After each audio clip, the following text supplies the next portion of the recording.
So next is the camera, and I think this is ultimately where I'm going to have a hard time making this my main phone. It's a good camera, it's not a great camera. Nothing uses their own ISP, and it does a good job. I like the way colors are presented, but there's just not as much detail on the photos as some of the other flagships out there.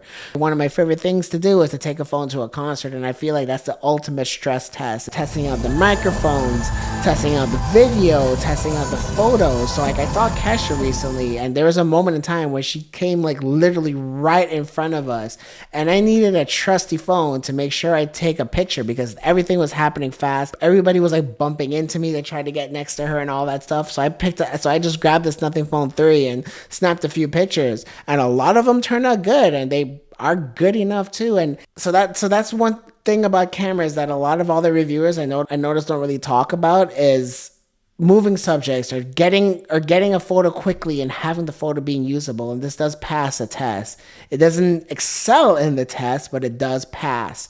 And also important is video, and video is these days is probably more important than photography because that's what everybody's doing right now. The video is not bad. It's not great either. It's just serviceable. The Pixel, the iPhones, and the Samsungs will do much better in this regard. If you don't live and breathe by your camera, when you do need a camera, this one is very serviceable. So not very flagship, but it is upper mid-range quality, I would say. So I think that could be a little bit disappointing, and that's one reason why I'm having a hard time making this my main phone. I'm really into photography and videography, etc., and this does let me down a little bit. I think there's a lot of room for improvement, and I hope that we get there. And here's a microphone test at the concert. I've tested a lot of phones, and this one's a little bit mediocre. I'm not gonna lie, but it is, again, serviceable.